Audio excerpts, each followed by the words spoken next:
어르신들 가운데 허리가 아프고 다리가 저리면 나이가 들어서 그런 거려니 하고 파스 몇 장 붙이는 걸로 달래는 분들 많습니다. 노화로 나타나는 질환일수록 빨리 치료를 받아야 효과도 높고 더 건강한 일상생활을 할 수 있는데요. 이번에는 전주 우리병원 김재엽 원장과 대표적인 퇴행성 질환 가운데 하나인 척추관 협착증에 대해서 알아보겠습니다. 허리 통증보다 다리가 저리고 당겨 걷기 힘든 척추관 협착증. 노년층에서 흔히 겪는 질환인데요. 척추관 협착증에는 어떤 치료를 하는 게 좋을까요? 신경외과 전문의 김재엽 원장과 함께 이야기 나눠봅니다.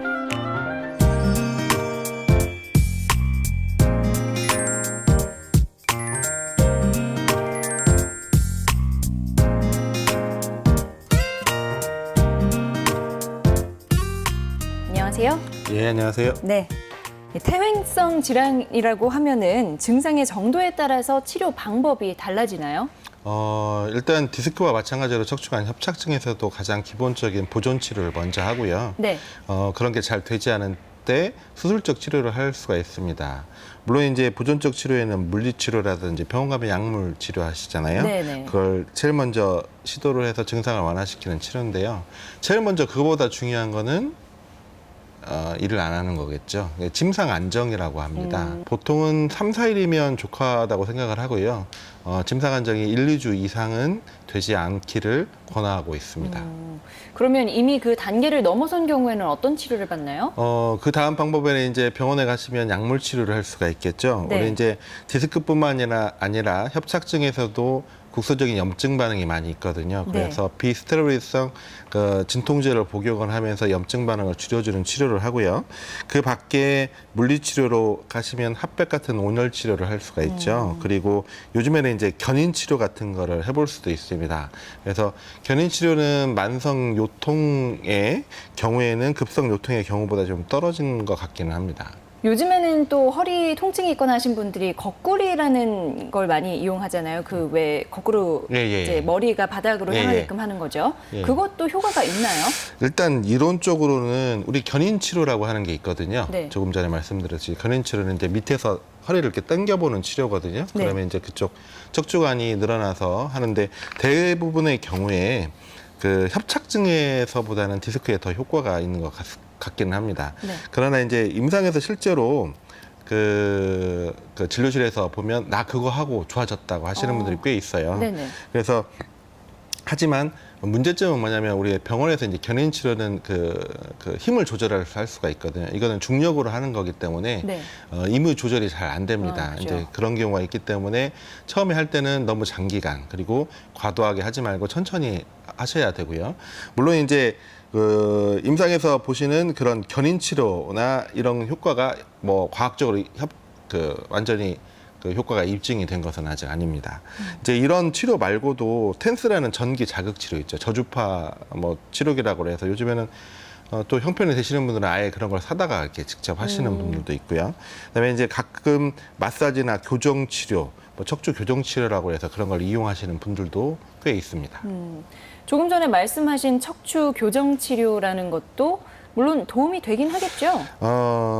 일단은 서양의학도 이것을 이제 카이로프락틱이라고 해서 새로운 분야로 해서 따로 독립적으로 이제 운영을 하고 있는데요. 협착증에서는 이 요통에 관해서 카이로프락틱이 효과적이라고 하시는 의사 선생님도 물론 있지만 아직 과학적으로 그 효과가 입증된 것은 아닙니다. 근데 이제 제 개인적인 경험을 말씀드리자면 일단은 그러지 않겠어요. 그 카이로프락틱이나 그런 치료를 하시고 나서 좋아지시는 분은 굳이 저한테까지는 안 오시겠죠. 나았을 테니까. 그래서 대부분의 카이로프락틱을 하고 부작용이 생겨서 그러니까 뭐 협착증, 요통이 더 심해진다든지 그다음에 디스크가 병발해서 오시는 분들이 많기 때문에 사실은 저희 병원에서 카이로프락틱을 심하게 권하지는 않습니다. 그보다는 이렇게 이제 근막을 부드럽게 풀어주는 마사지와 비슷한 근막 치료를 많이 하고 있고요. 그다음에 이제 특히 주의할 점은 그 협착증 중에서도 척추가 앞으로 튀어나가 있는 척추 전방 전이증이라든지 불안정증, 관절이 너무 느슨해져서 움직이는 각도가 너무 헐거워져 있는 분들은 오히려 카이로프락틱 그런 것들을 하시면 악화되는 경우도 있고요. 우리가 이제 병원에서 하는 카이로프락틱도 있는데 대개는 이제 민간 치료로 또 하시는 분들이 많아요. 네. 그거는 좀 자제를 해주시고 전문의와 상의를 하시는 게 더 좋을 것 같습니다. 허리 통증 클리닉 치료 뭐 이런 게 있던데요. 이거는 뭐 주사요법을 이야기하는 건가요? 예, 그거는 사실은 척추관 협착증이라고 하는 게 신경이 지나가는 관이 좁아져 있다고 했잖아요. 네. 그러다 보면 그 혈액순환이 별로 좋지를 않은데 그 주사를 맞으면 미세 혈액순환도 좋아지게 되고 그러면서 증상이 완화되는 겁니다.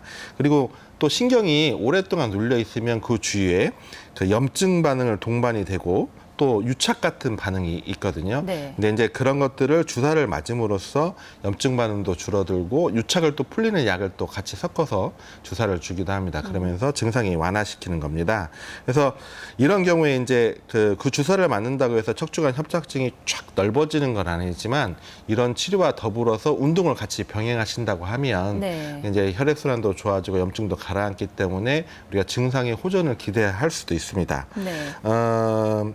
물론 이제 척추관 협착증은 디스크와 달리 증상이 일단 시작이 되면 허리 디스크와 같이 그 저절로 좋아지는 경우가 그렇게 많지는 않아요. 디스크는 좀 버티다 보면 좀 좋아지는 환자들도 있는데 네. 그래서 물론 일시적으로 좋아지는 경우도 있지만 근본적으로는 좋아지지 않아서 그래서 협착증이 디스크보다는 수술에 이르는 경우가 좀 더 많겠습니다. 네. 뭐 운동과 병행하면 더 좋다고 하셨잖아요. 예. 그럼 협착증이 있는 분들한테도 운동을 권하시는 거네요?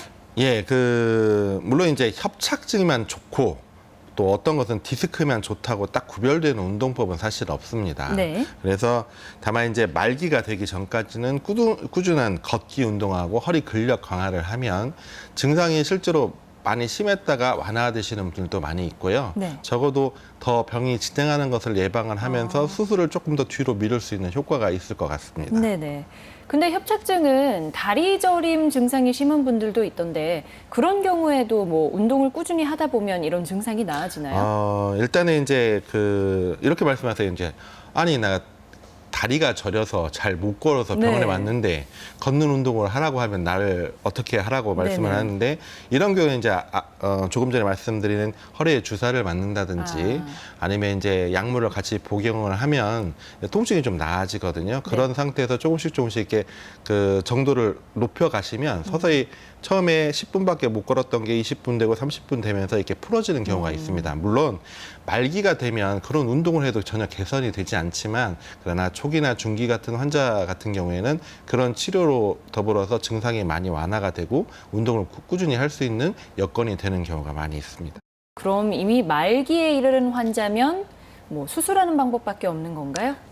근데 이제 협착증은 사실은 재밌는 것은 보행이 잘 안 되시는 환자분들 중에서 그냥 서서 하는 동작, 그러니까 서서 해서 쌀가마니를 움직일 수도 있어요. 그런 거에는 전혀 지장이 없는 분들도 가끔은 있습니다. 그래서 이제 물론 협착증이 유고펠 정도로 심해지면 아예 걷기도 힘들고 서 있기도 힘들고 소대변 장애가 나오는 경우도 있거든요. 근데 네. 그때까지 기다리면 안 되겠죠. 근데 네. 그 전에 그런 증상이 있을 때는 내가 쌀가마니를 들 수 있다는 게 중요한 게 아니고 잘 못 걷기 때문에 네. 전문의를 일찍 좀 찾아가셔서 같이 상의해보고 치료를 결정을 하시는 게 좋을 것 같습니다. 네. 말씀해 주신 것처럼 이렇게 증상이 심할 경우에 수술을 하겠지만 그 정도가 아니라면은 먼저 시술 같은 걸 통해서 치료를 받아보겠죠? 예. 요즘에는 이제 신경치료 이외에 또 이제 신경치료로도 잘 안 낫는 환자분들이 있으면 수술을 가기 전에 시술을 먼저 해보는 경우가 있습니다. 네. 한 3가지 종류가 있는데요. 일단은 이제 외래에서 할 수 있는 게 경막의 신경 성형술이라고 해서 경막에 이제 척추 내 신경이 압박 부위에 있지 않습니까? 그런 부위에 꼬리뼈를 통해서 1mm짜리 관을 올려가지고 그쪽을 최대한 이제 좀 뚫어줄 수 있는 약물이나 특수 약물을 주입을 해서 유착을 좀 풀어주고 네. 염증 반응을 줄여주는 그런 치료를 할 수도 있습니다. 두 번째로는 이제 플라즈마 고주파 수액 성형술이라고 해서 대부분의 경우에 협착증의 경우에 협착증하고 디스크하고 같이 동반되어 있는 경우가 많이 있거든요. 네. 그래서 척추관이 이렇게 좁아져 있는 경우인데 디스크에다가 고주파 1mm짜리 관을 삽입을 해서 그 말랑말랑한 수액을 좀 태워주면 거기가 좀 쪼그라들겠죠. 그러면서 면적이 생기면 척추관 협착증도 좀 좋아지는 경우가 있거든요. 네. 이렇게 해서 시술을 해볼 수가 있습니다. 네. 세 번째는 요즘에 내시경 수술을 할 수가 있거든요. 네. 내시경 수술은 협착증에만 특이하게 또 하는 경우도 있지만 디스크와 동반되어 있는 환자들 같은 경우에는 디스크를 좀 줄여줌으로써 협착증이 간접적으로 좀 더 개선이 되는 효과를 볼 수가 있는데요. 그렇게 해서 시술 같은 걸 고려를 해볼 수 있습니다. 수술 받는 것과 시술 받는 걸 비교해 보면 장단점이 있을 것 같아요. 시술은 척추관 협착증의 모든 경우에 대해서 시술을 해볼 수는 있습니다. 네. 그래서 하지만 효과는 모든 수술을 대체할 정도로 완벽하지는 않거든요. 그래서 다만 이제 여러 번 반복할 수 있는 게 장점인데요. 그게 이제 바꾸어 이야기하면 재발을 잘하기 때문에 단점이 될 수도 있겠죠. 그래서 효과가 좀 떨어지는 경우도 있고요. 네. 하지만 분명한 것은 우리가 수술을 하기 싫은 사람, 그리고 또는 이제 수술을 하고 싶은데 내과적인 질환으로 전신 마취를 통해서 수술을 할 수 없는 분들이 있겠죠. 네. 심장병이라든지 뭐 다른 심장 여기 그 조절기를 달고 있다든지 하여튼 여러 가지 이유로 그 수술까지는 할 수 없는 분들, 그런 분들이 할 수 있고요. 또 너무 고령인 분들을 또 전신 마취해서 수술하기는 힘들기 그렇죠. 때문에 그런 분들에 대해서는 이런 시술이 탁월하게 좋은 선택이 될 수도 있겠습니다.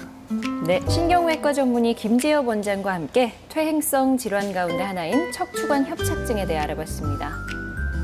고맙습니다. 네, 감사합니다.